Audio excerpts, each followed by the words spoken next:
Hey everybody, welcome back to Bipolar Uncovered. I'm your host, Brian Warren, and happy November. You may notice something right away. I look a little different. I got a walrus mustache just for a little bit. It's mainly because I'm playing Teddy Roosevelt in the play. So let's get back into this. If you've been following along, thank you for sticking with me. First off, I greatly appreciate it as we go through this journey together. In the last episode, we talked about how it felt like, the highs, the lows, and that weird middle.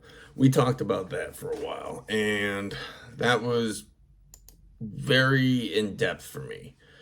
Being able to actually open up about that stuff. So today we're even going to go a little bit more personal.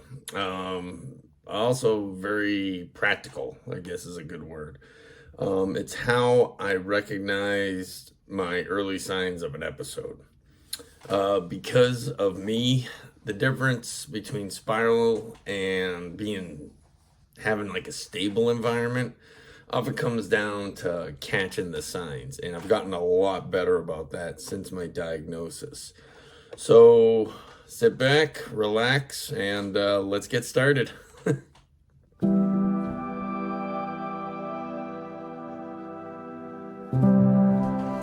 Okay, understanding the triggers. That's a big one. Before I can recognize what my signs are, I had to understand what my triggers were. You know, you don't get the gun to shoot without pulling the trigger. That's the easiest way I can explain it. Stress, absolutely a huge one for me. Work stress, home stress, just life can get in the way of your mental health. Lack of sleep, emotional overload, that's a big one, whether it's a great moment or a moment where you're hurting.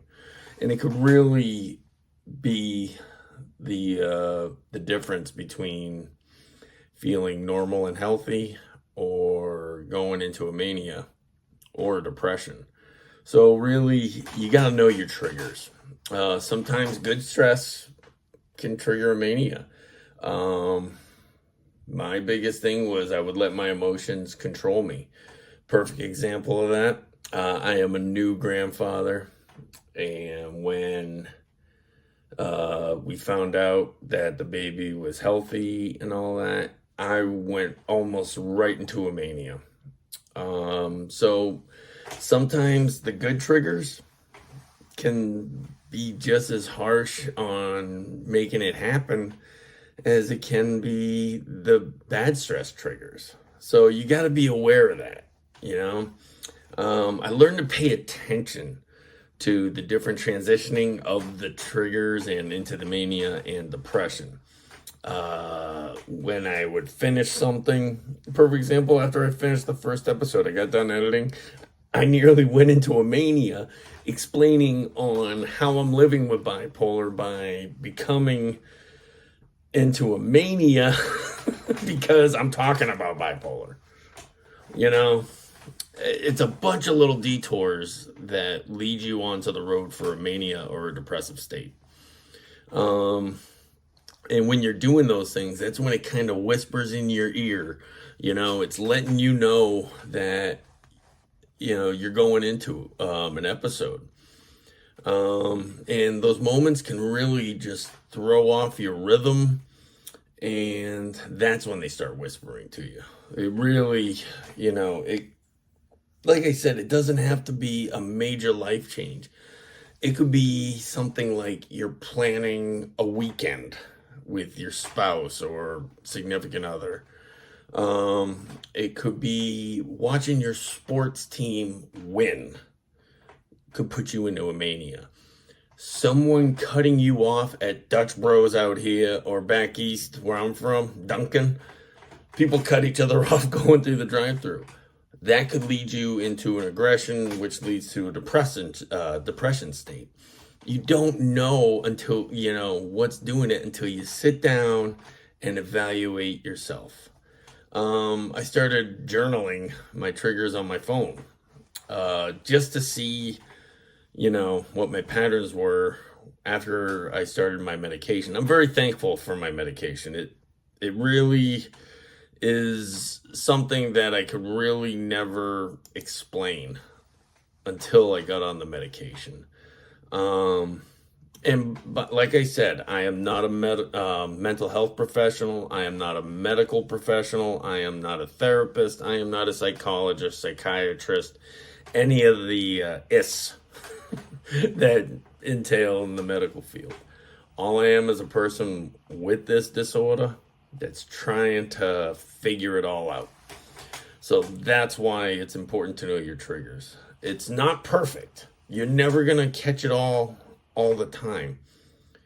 But having the awareness of what my triggers are is a huge head start for me, or start for the people that are not watching in New England.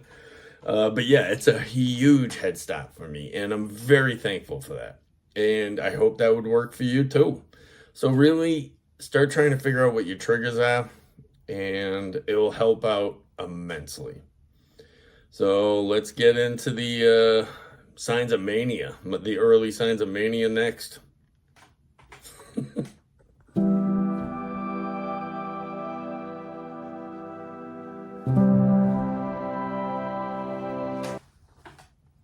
Okay, when the early signs of mania, or whether you call it manic or hypomanic episode, there's a bunch of different synonyms for it, and a bunch of different terminology for that.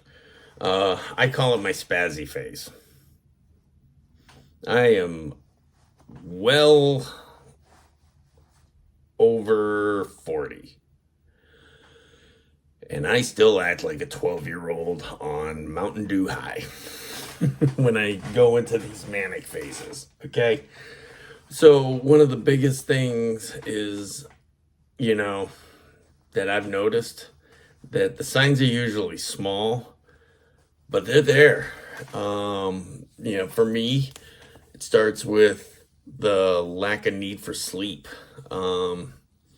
If I'm sleeping less, I'm hyper.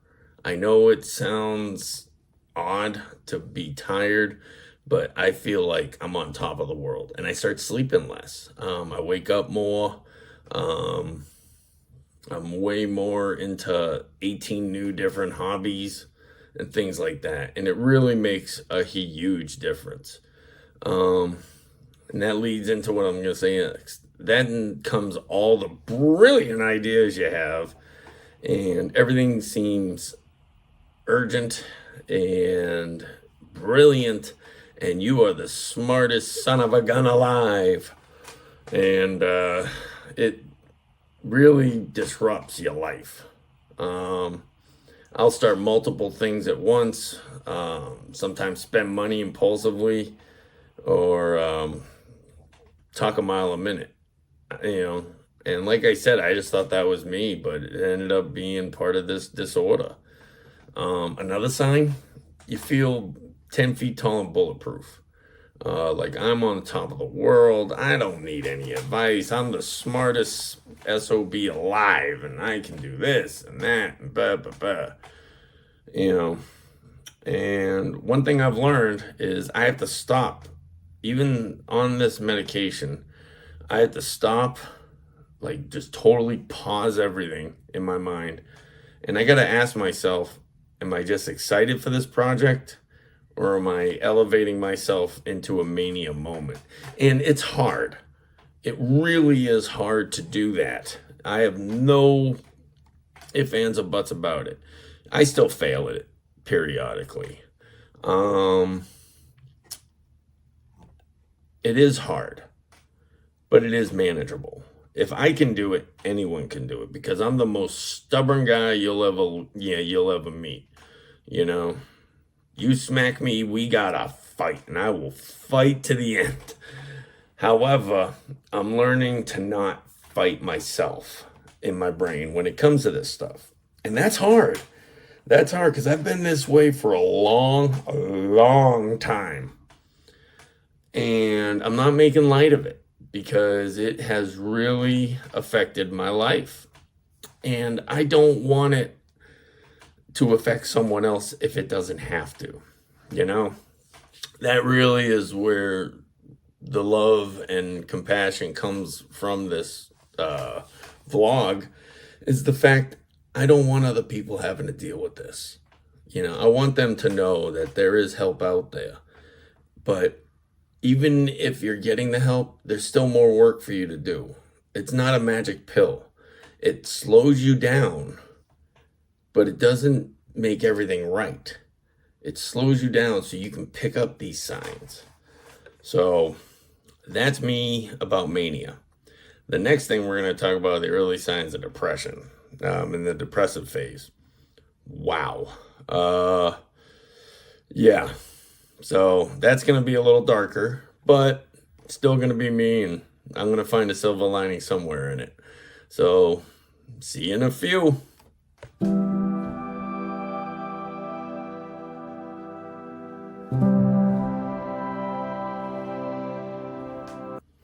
Okay, we're going to talk about the awesome, fun, super stupendous times of the early signs of the depressive phase or depression. Depression has its own set of early signs. They're quieter, but they're just as strong and powerful when it comes to this disorder. And it could change everything, you know, in your day to day. For me, it starts, I'd say withdrawal is a good way of putting it. I stop answering texts nearly as fast, because usually as soon as I get a text, I try to reply out of just courtesy and response time. So yeah, that's one sign I've picked up on. I stop laughing. Like I've dealt with so much trauma in my life, and I'm not making light of it. I'm never going to make light of my trauma. I'll make jokes, but I'm never going to think that, like, if I make a joke, it'll go away. Ha ha ha ha. That's how it used to be. But yeah, I stop doing that, and I start thinking about that trauma, and it starts bringing me down and down and down and down. Even like I've picked up on music. Like, my mind does a self-preservation when it comes to that. I'll start listening to motivational speeches and songs about uplifting and stuff like that. So I have to stop myself and think, do I just like this song, or am I going into a depressive phase? And that can mess with you. You know, because you start questioning yourself, and that is the hardest thing to do, is actually question yourself on that. And it really does make a difference. So, you know, I don't want to do anything. I don't want to work out. I don't want to do, I play video games. I'm middle-aged and I still play video games like I'm 12. I don't care. It's my thing. But I start not wanting to do that. Like, I'm taking classes right now. I don't want to do that. Little things like that. And with all that comes the knowledge of me now understanding that I'm going into a stage of depression. I'm crashing, as I like to put it. And then the hardest thing I have to deal with is the mental fog. Making a decision is harder. Perfect example, I've had people ask me, what do you want for dinner? I don't know. I don't care. It's not me being tired. It's me going into a depressive phase, or I might be in a depressive phase. Motivation just goes, and it's nuts. And even the smallest tasks, like it could be just doing some laundry or ironing or cleaning up or picking up leaves or cutting the grass or things like that, just becomes so much harder on you, in your head. And even though it might be a simple task you've done 8 million times, it could be just going to the store. I live like less than 10 minutes to the store, but it was like, oh, I gotta get up. I gotta get out of shorts and put on pants and put my shoes on. And I gotta start up my car and I gotta drive. I live in Eastern Oregon. Traffic is usually not that bad, especially in the city I live in. Going to the store, it's 10 minutes. And that's even pushing it. It's more like 7 or 8 minutes. I still wouldn't want to do it because I would just think, oh, it's so much of a pain in the butt. So that mental fog can really mess with you. And I notice things getting messier, like not just physically, but mentally. I start, doing things like that. And even simple things in this brain fog. I'd be sitting there, all of a sudden I'm like, ugh. And I start thinking back, when did I last shower? It might be like a day or two, maybe 3. And those are the signals that you need to pay attention to, because that means something more or deeper or darker is happening inside you. And you really got to be aware of that. And that is a huge sign, is mental fog. Catching it early in the process, means I can do something about it. I can take action before it takes over my day, my week, my month, whatever. Because I'd rather live every day waking up. You don't have to wake up smiling every day.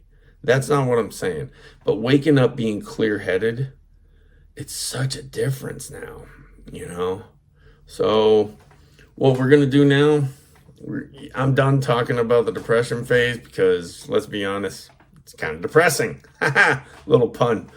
Anyway, we're going to talk about the physical and emotional clues that kind of go on inside you during this. So we'll go into that next. All right. See you in a little bit.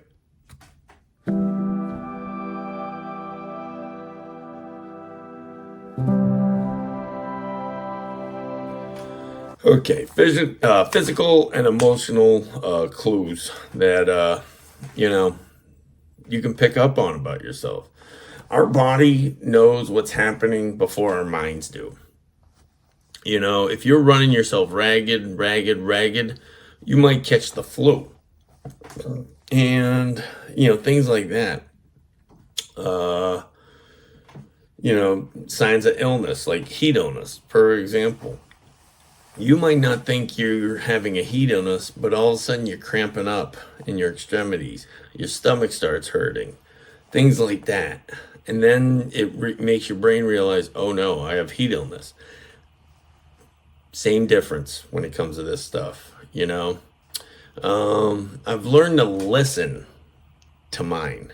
For mania, I feel like I'm buzzed. Like you've had a couple too many wobbly pops. That's what I call beer or cider or whatever. Wobbly pops. I'm East Coast. I'm odd, but it feels like electric. Like you have like a power plant in you, just turning 100,000 RPMs. And for depression, everything feels heavy, slow, disconnected, like things just don't matter, and even subtle changes like in my appetite or posture can tell you something shifting. Like when all this first started, I lost 20 pounds, because I wasn't eating, and I didn't realize 15 to 20 pounds. And while it worked as a diet, it's not a good, healthy diet. Luckily, I'm eating healthy, exercising and stuff like that, so I'm keeping the weight off, but it changes you physically. And even your emotions change. They get so much more amplified. It's like the volume got turned to 10, and then they broke the knob and turned it up even more. Like I could be watching a movie and I start cackling like it's the funniest thing in the world, or if it's a sadder part, I might cry, more than I would, more than just misting up, or snapping at people, not without reason, but without that much of a reason. Like they opened the door that much, and I came through like a SWAT team with the door buster. You know, gave me a little bit of an open, I'd light them up verbally. That's a clue that something isn't right. Those physical and emotional changes, those are like the early signs, you know, so you can really pick up on those. And how I refer it, it's kind of like when you're in your car and your check engine light is going on. A lot of people ignore that check engine light. If you are diagnosed with bipolar, or you think you have bipolar, you can't ignore that check engine light, because that check engine light might break your engine. So what we're going to talk about next is building a system of awareness. It'll be very much positive, but it's about building up your abilities to deal with these clues. So we'll get into that next. See you in a minute, man.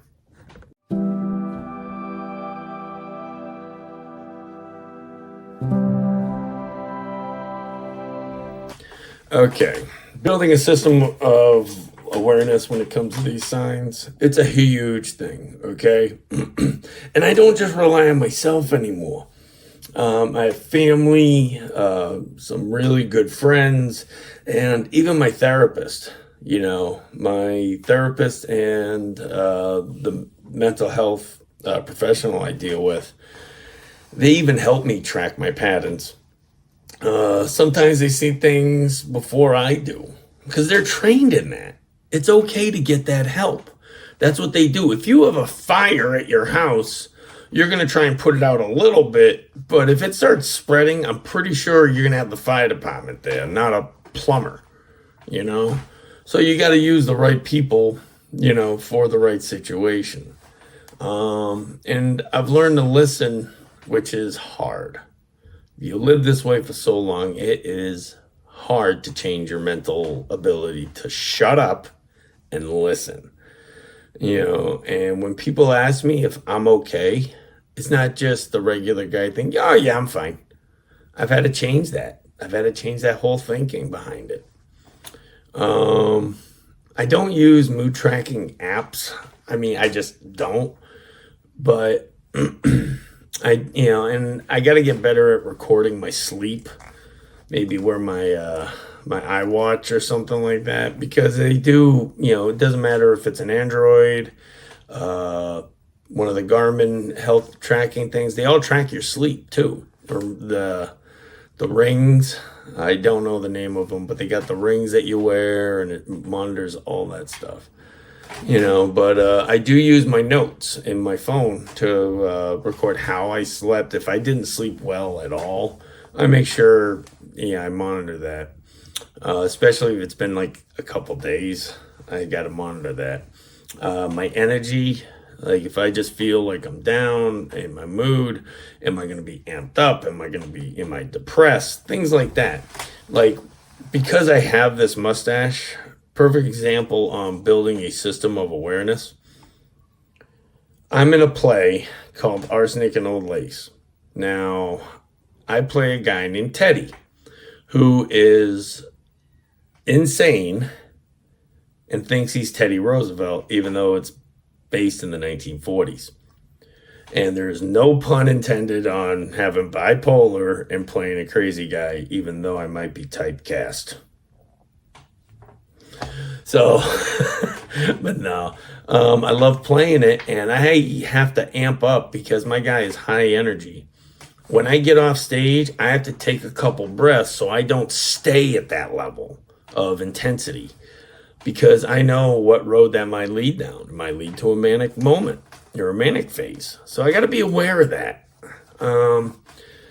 But also know this: awareness does not stop your episode completely, but it makes you safer mentally and physically.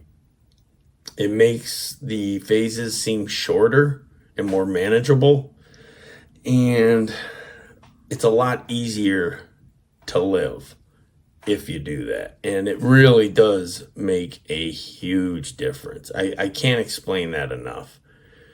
Just knowing the little signs, I love that. So the next thing we're going to talk about is taking action earlier, knowing what you're doing with your emotions. We're going to talk about how to take action, because talking about it's great, knowing the signs are great. What are you going to do with those signals? That's the key. So we're going to talk about that next.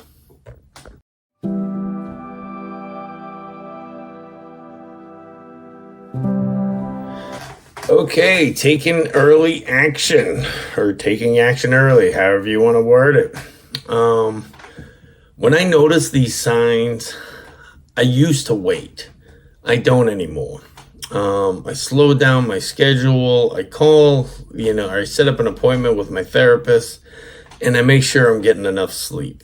Now, is it easy to get that sleep? No. Sometimes you might need a little help, like Z-Quil or something like that. At least I do. But at least my body is resting. Yes, it's chemically induced, but I'm not taking it every day, for things like that. If you're noticing these signs and you bring it up with your therapist, psychiatrist, psychologist, however, might mean you need to adjust your medication. Of course, using their guidance and doing what they tell you, per this prescription. Don't John Wayne it. Don't do your own research on WebMD.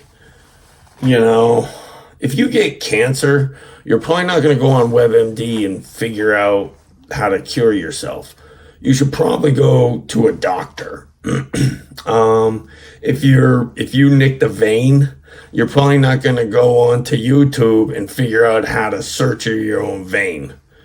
Go to someone that knows, please, and thank you. Sometimes it might just mean for me to be grounded. And I don't mean some of that new age stuff where you go outside and you take off your shoes and you're grounding yourself to the earth. That's not what I'm saying. What I'm saying is get outside, journal, breathing techniques, go for a hike or a walk or just something, meditate, just something that slows everything down. And it doesn't matter if you're at 5,000 RPMs in a mania or 5,000 RPMs in a depression state. It doesn't mean that. What I mean is get back to zero no matter what the RPMs are. Turn off the engine and chill out, because it makes a huge difference to me. And taking action early isn't about control, because even if you notice these signs and you're doing things like that, you might still be hard on yourself. So to me, it's more about having compassion with yourself more than anything. It's like giving myself a break from being me. And that was hard to figure out. So really, it's more about just giving yourselves a break from yourself if you catch the signs early and you take action. Don't just think I'll just keep doing what I'm doing, because at least I caught the sign. No, you need to take care of yourself. And sometimes it means stopping, shutting down the engine, chilling out, cool down. It'll go a long way. Okay? So like I said, it's not easy, especially if you're in the first part of treatment. It's not easy at all. But it does get easier. So we got some closing thoughts coming up here. And talk to you in a few.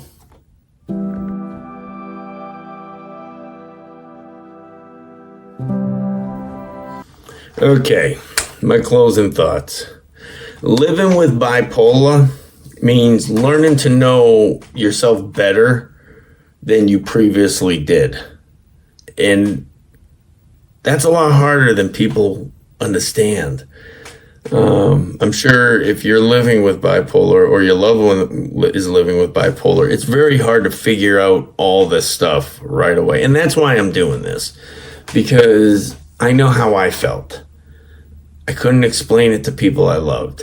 I couldn't explain it to anyone. And it bothered me, which put me deeper down in a hole.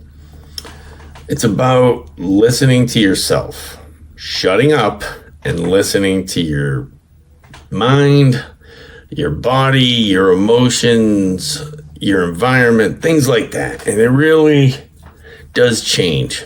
And it makes it a lot easier if you listen to yourself. The earlier you notice the signs, the more power you have over those phases in bipolar. And you have more power to protect yourself. You know, I'm not saying physically, but you really do have a bigger power. You know, you have a lot more knowledge on your side. And that means the world in this. So really just listen to your mind, listen to your body. That's what this whole episode was about.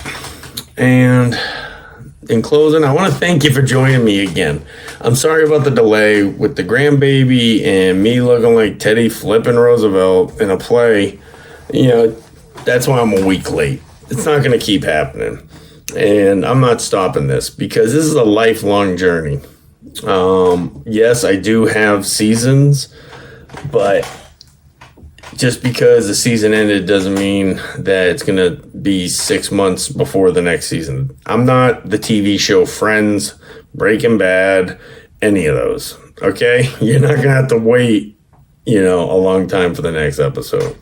But talking about the next episode, we're going to be talking about how I built and maintain my support system, because nobody can deal with this alone. It's a lot.